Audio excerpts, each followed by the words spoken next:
Our guest on This is America and the World is Mathilde Mukantabana, ambassador from the Republic of Rwanda to the United States. The ambassador also serves as the non-resident ambassador to Mexico, Brazil, and Argentina. In demand as a national speaker on peace, justice, and conflict resolution, the ambassador formerly taught history in Sacramento and is co-founder of the Friends of Rwanda Association. We met at the Embassy of the Republic of Rwanda in Washington. Madam Ambassador, so wonderful to be with you today. Thank you so much, Dennis. Call me Mathilde. I'm so happy to be with you. I would always say Madam Ambassador, okay. But thank you Thank you for the green light so yes, much. It's much better. Yeah, thank you. Tell us three things we should know about Rwanda.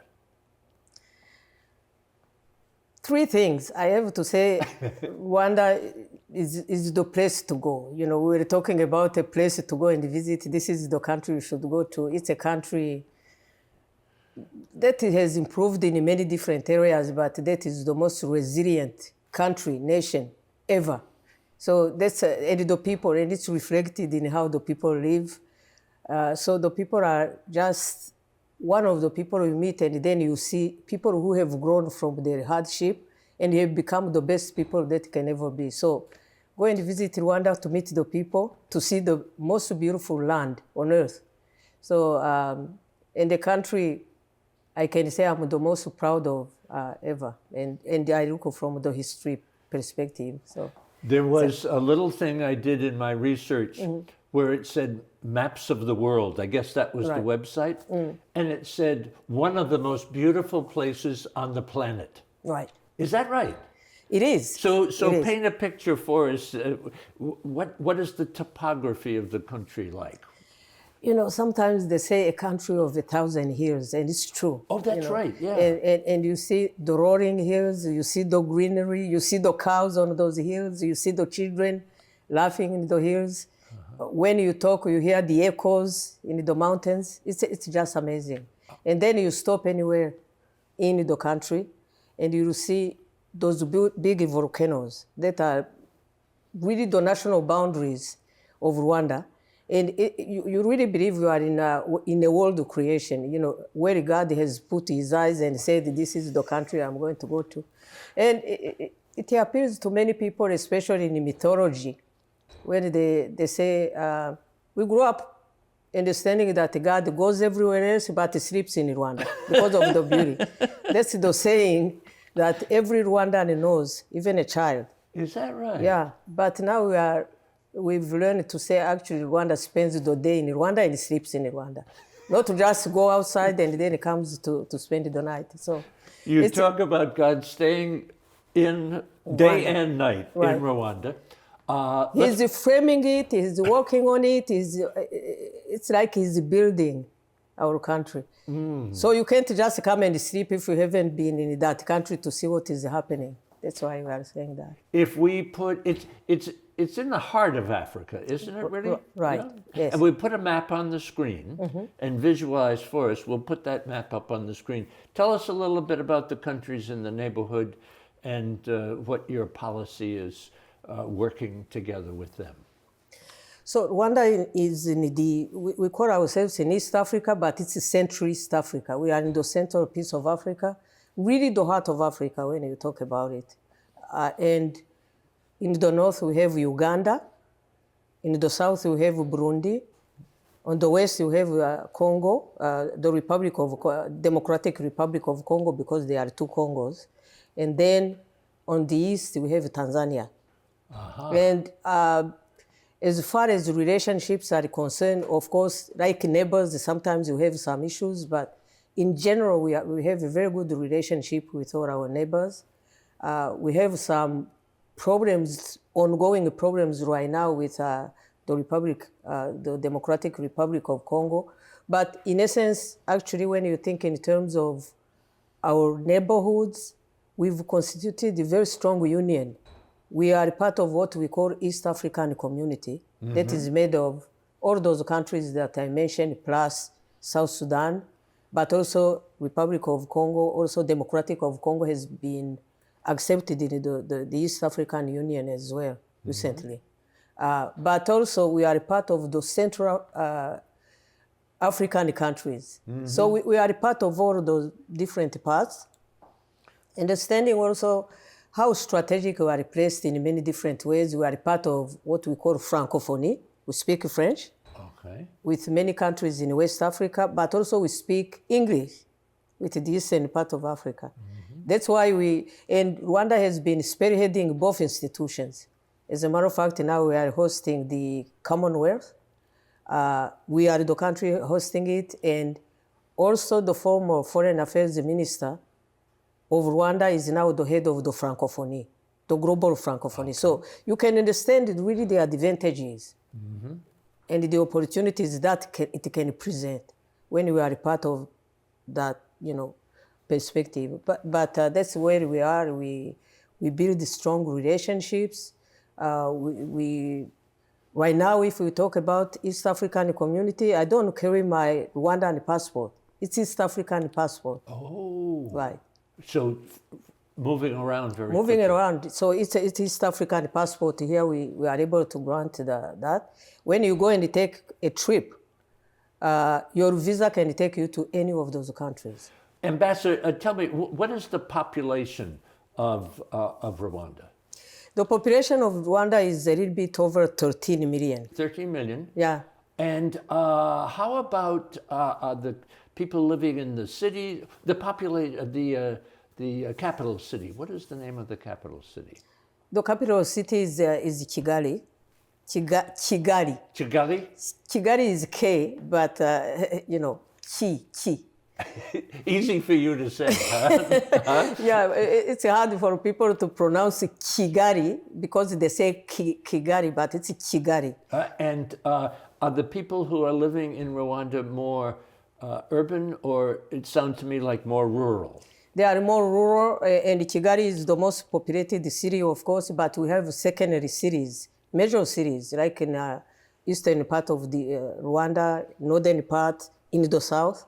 So, and that's actually the policy to declare Kigali and to be able to also have secondary cities with major, functioning cities with specialties for people to be able also to, and also to kind of serve the neighborhoods, the villages, so you find all those cities.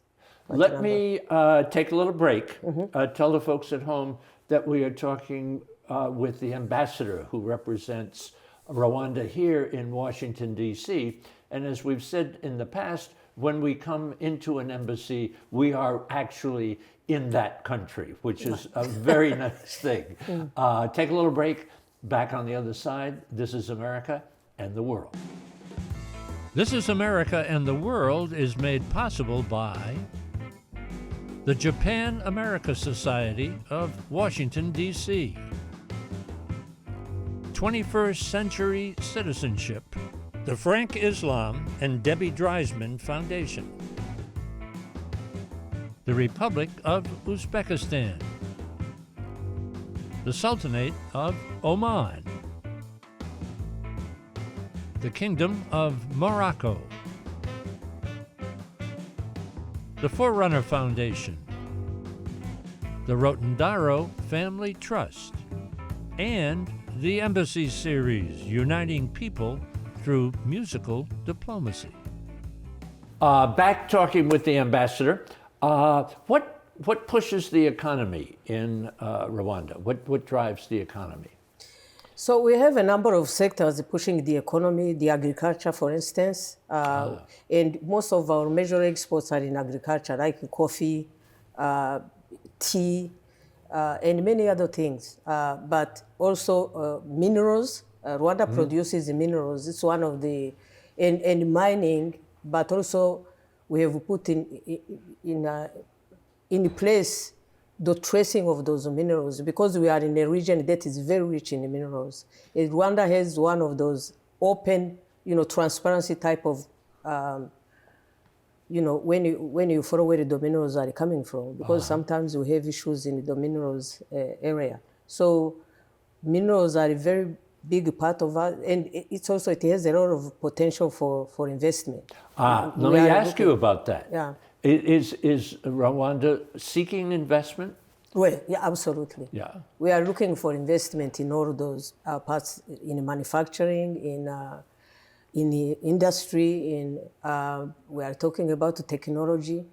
We are a country that is punching ourselves above the West because we were behind in industrialization, like many other African countries. So what we have done has been to invest heavily in technology, and we are doing very well. Our country, for instance, is almost totally digitalized in terms of how we do business, how we start our businesses. And so we are open to the world in terms of investment, whether it's in a financial investment, whether we are talking about technology like what I'm saying, whether the other thing that you were asking, for instance, we are big on tourism. Yeah, well, I want to talk about tourism in a minute, but I want to say something about something I saw on your embassy website. And it said, second easiest to do business. Exactly. In Africa, is that correct? Yeah. And it was a very safe place to be, and also very favorable to women. Talk a little bit about each of those, because and the ease of doing business fits into our conversation about investment, huh? Exactly. Ease of doing business. First of all, how do you say it's easy to do business? One is that Rwanda is among the countries, if not a few, who have almost eradicated corruption. You can't invest in any country when corruption is rampant. And we've put all the mechanism in place to erase, corruption. The second is the way to do business. You can start now your company in Rwanda in 2 hours online. And you have all the mechanism ready for you to start. Wow. And you have, so because we have one-stop center to ease that, what they call Rwanda Development Board was created specifically to ease that, whether you need people who are going to be your partners in the country, whether you need a lawyer to see that things are done, whether you need to secure the land, if you are going to do building, whether you are going to do many things. So that has been, or if you want even to invest in other things like, tourism we will talk about in a few minutes. You have a place where you can go without losing time. Those bottlenecks that can prevent people from doing their business. And it works. It's proven and true that you can go and start your business. You have people who are helping on the other side. It's open. So, and I challenge you sometimes to go on that stuff and try to open a business. So they send you to, or they assist you in doing your business while you are here online. And so kind of one-stop shopping, yes, in a way to make it easy for people. So right now, what countries come to invest, and does the United States have people who come and invest? Yeah, we've had the United States investing or helping in extraction, like on our lake. It's an American company. So we have a number of people from US who come to Rwanda to do many different things in different areas. And you mentioned technology, and I was thinking that the population, you said about 13 million, it's a young population, isn't it? So they're technology savvy, huh? They are technology savvy, and we've put the infrastructure down to be able to bring innovation, to bring all those things, like Kigali Innovation Center. That is, and the partnership we are talking about, for instance, in Rwanda, we have a full campus of Carnegie Mellon from here. Wow. Oh, interesting. A graduate program that is also has created an ecosystem around of people who come and invent. Wow. But talking about technology, we are a nation that is ambitious. I can give you one example that was in the news maybe yesterday. Rwanda was the first country to use what they call zip line. The zip line came as a new startup from US, and people were doubting that it could work. It was promoted to many different people, and they were saying, what is that? A young person coming with an idea, but really for Rwanda it has been really God sent because it saved many people's lives. I told you when we were beginning that Rwanda is hilly. Mm-hmm. It's a beautiful landscape, but it can present also challenges, especially if you are going to take life-saving mechanism to people who live in rural areas, who need blood for transfusion, who are doing this and that. The zip line have done that, and they've saved, they've been able to reduce maternal death and baby who are born by, I think, 100,000 were saved because of this. And that's important in Africa, isn't it? It's very important. So it has gone on now that zipline is in high demand. In Africa, there are 4 countries now using it, even the United States. And recently it was given a FAA, go ahead and permission to be able to function. Oh, wow. So what I'm saying, good ideas come and are able to find breeding ground in Rwanda, because and that's what we promote also our young people to be doing. Come up with solutions. You find all these, and that's what Rwanda has been. One of the, maybe to see the major philosophy, the overarching philosophy behind that, it's like our country in general. So we're confronted with formidable challenges. But we're not held by those challenges. And people were almost seeing us as dead. So they said, no, we can come up with solutions. And that's where we are. And that's, I think, when you look into technology, it's from that perspective you are looking at it. And everyone is involved. That's why also when you were talking about women, it's a part of that picture I'm trying to paint. We believe that our people are the key element of our development. Our people occupy a central place in everything we do in the country. So our leadership is people-centered. So when we talk about homegrown solutions that have taken Rwanda out of the, whether the divisions that we're incurring, you've heard about the genocide and many other things, it's because our people came in the center and they took the charge to be able to restore their dignity, to be able to be at a certain place where we are now. I'm sitting here listening to you and your enthusiasm about the country, and also your persona in presenting the information to us, and we're being educated. And I'm saying to myself, as you're talking, I said, now, I'm saying this is a can-do woman. But what came to my mind is you present Rwanda as a can-do country.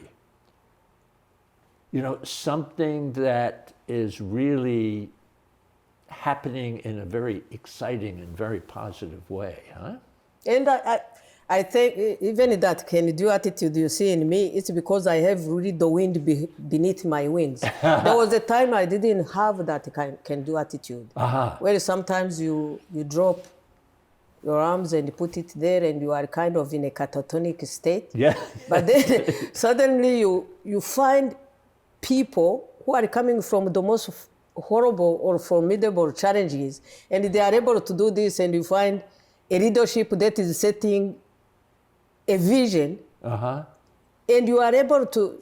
So our nation is one of teaching. I'm not talking about teaching in the classroom. Obviously, I'm big on teaching as well, and I love teaching, as you know. But what I'm talking about is a country that was able to really replace skewed understanding about ourselves. And we're able to bring more dignity, pride in our nation, and to do this. It took teaching.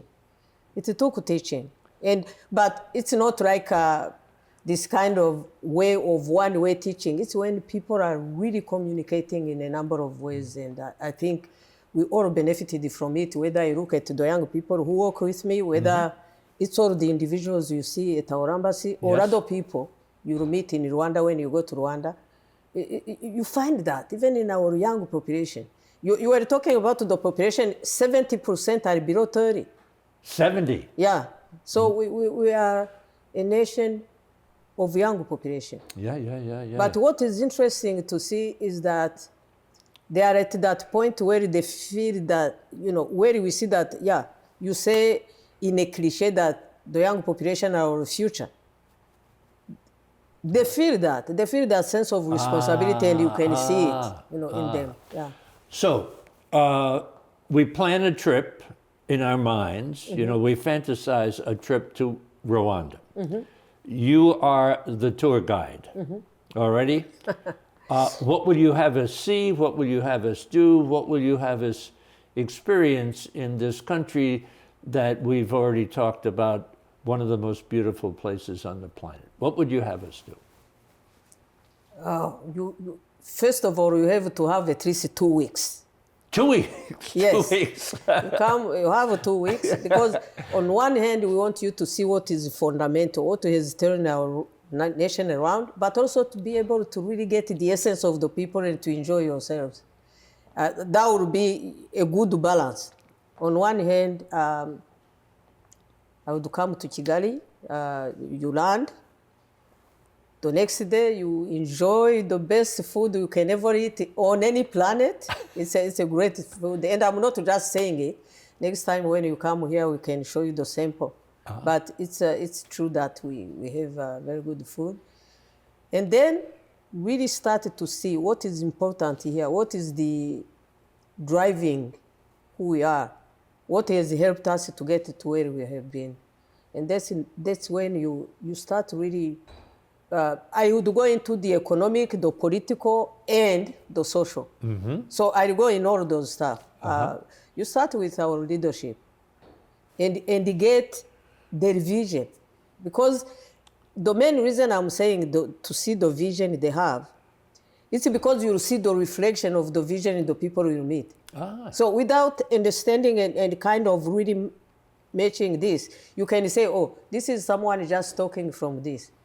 But it's because the vision has infused the people of Rwanda. And you can see it by the way they do it, the way they do things.